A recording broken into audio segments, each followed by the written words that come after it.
Welcome to ADHD Power Tools, where we give you the tools to unlock the power within.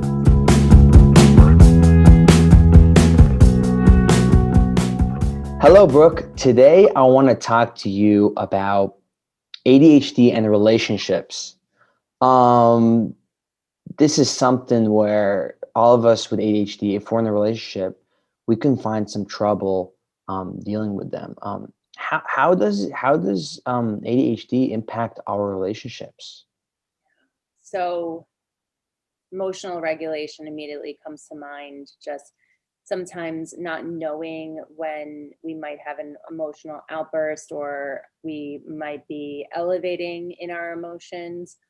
So the person that you are in a relationship with, whether it be a friend or a partner, they might be feeling like they're walking on eggshells because they're not sure if you're going to unleash certain emotions.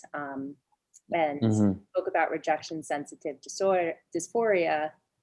We also sometimes feel really sensitive about things that neurotypicals might not. And that can also make another person feel like, well, what did I say? What did I do? So yeah. Also, Exactly. Yeah.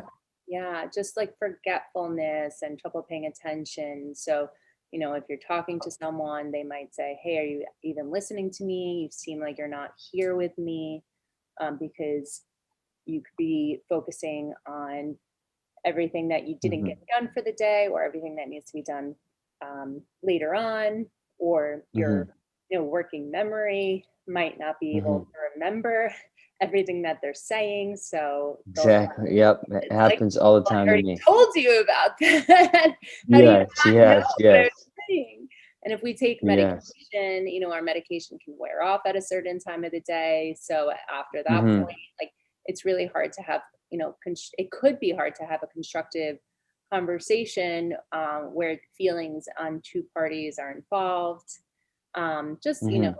typical organization and chaos that could also bother the other person, but also as the ADHDer, we can get annoyed by many different things like misphonia. Mm-hmm.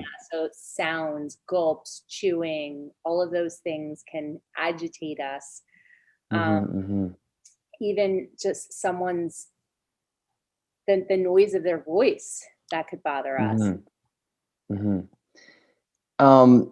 When I think of relationships, I think first thing is communication. Communication is key. Letting your partner know you have ADHD and what the ADHD symptoms are, what your strengths and weaknesses are. Um, for example, like you said, there's times where I'm conversing with my girlfriend. I've been with my girlfriend for 4 years now, and we've gone through a lot.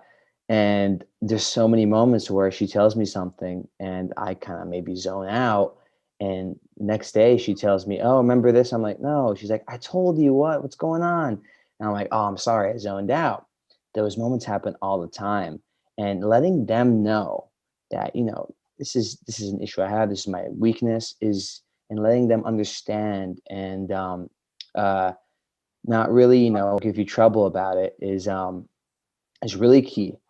Another thing with relationships is, for example, we know there's Valentine's Day coming, for example, or I think when this episode comes out, it'll already be gone, passed by. But there's birthdays and Christmas and holidays where it's like you need to deliver, whether it's taking, for example, me taking my girlfriend out on a date and buying her gifts.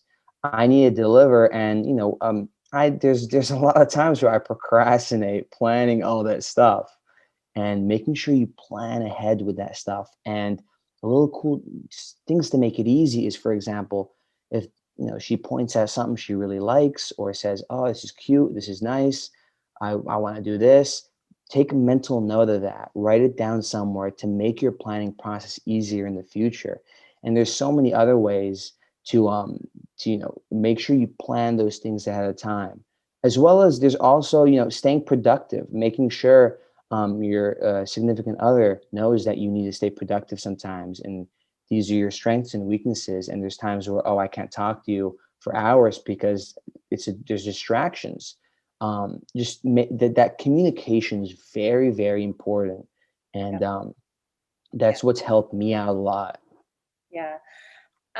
Those are all amazing tools. I completely agree with them. And all I would add to that is just making sure that um, they don't just understand you, but you understand them too. And there's that Yeah. give and take. So Hmm. understanding the other person's love language, knowing how they receive love and communication. And again, this doesn't even have to be just a partner. It could be a friend. It could be a coworker. It could be a boss. It 100%. could be a parent. It could be a child.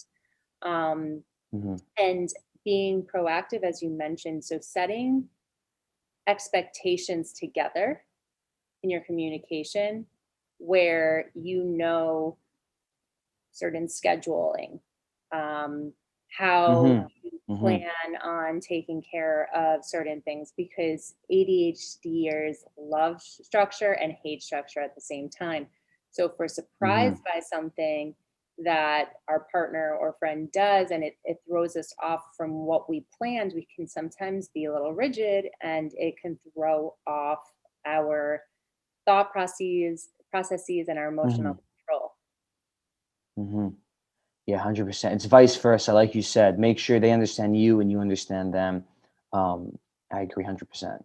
And deep down inside, if you're having a really hard time being with someone and you have a choice of being with them or not being with them and you've tried communication and all that, if you don't share the same Hmm. values as them, it might just come down to you two not being the right fit, whether you be a friend Hmm.